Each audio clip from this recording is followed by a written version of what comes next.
Good morning, Year 2. So if you don't know already, here is a big clue.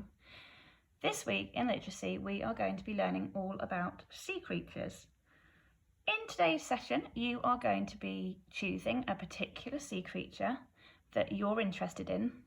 Probably best to choose one that you don't know too much information about, because it's always good to be learning new facts.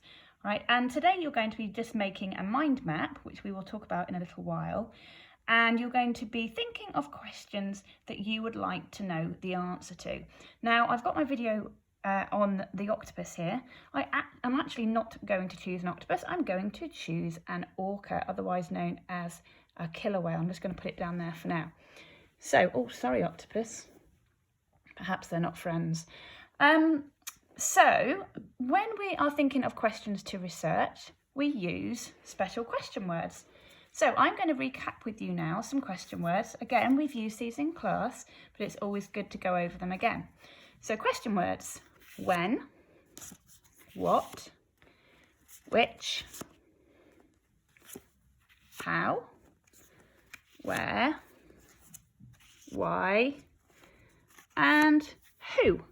And you will notice that the majority of those question words all start with the same letters.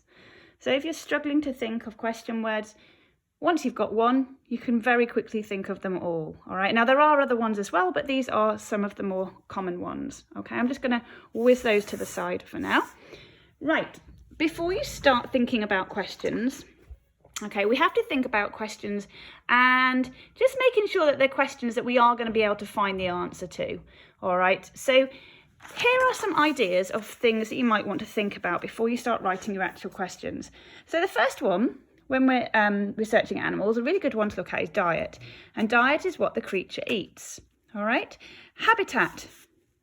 You might think, well, we're looking at sea creatures. They all live in the sea. Yes, they do, but they all live in different parts of the sea. So they might live in different oceans, or they're more commonly found in different oceans.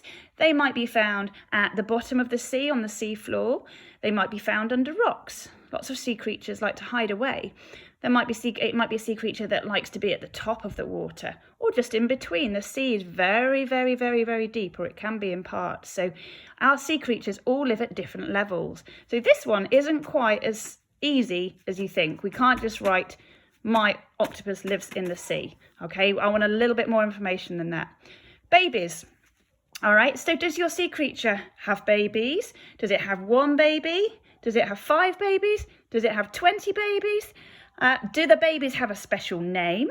Sometimes we have different names. So for example, we have calves for cows and we have lambs for sheep. Do your sea creature babies have a very special name? Appearance. So that means, what does your sea creature look like? All right, and this is a really nice place where we can use some describing words. So rather than saying it's red, think of something a little bit more exciting to say. Maybe describe how your creature might feel. Does it glisten? Is it shiny? Is it hard? Is it soft? Is it squidgy? Really nice one there for describing words. And then this very last one here. Not everything will fit into here, into these little categories. So I've got another one here for any other interesting facts. So 1, 2, 3, 4, 5 there, just some things that you might like to think about when you're coming up with your questions. Right, I have already started mine. I'm just going to show it to you now. And this is my mind map.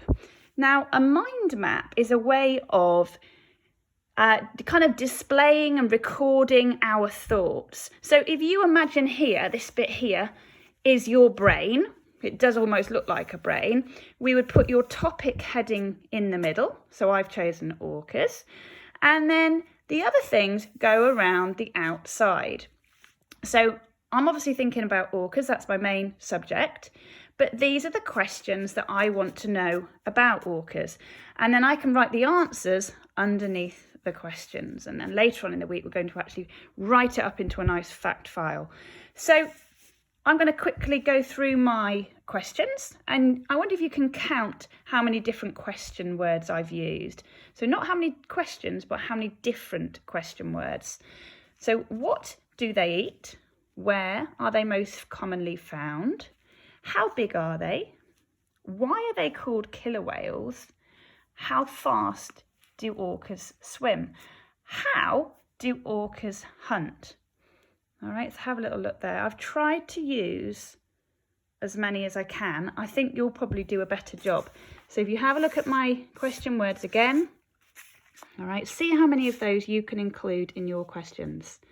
All right, so task today, choose your creature, create your mind map, use our question words to think about what you would like to find out. Look forward to seeing them later on today or later on in the week. Goodbye from the orca, goodbye from Mr. Octopus, and we'll see you later. Bye-bye.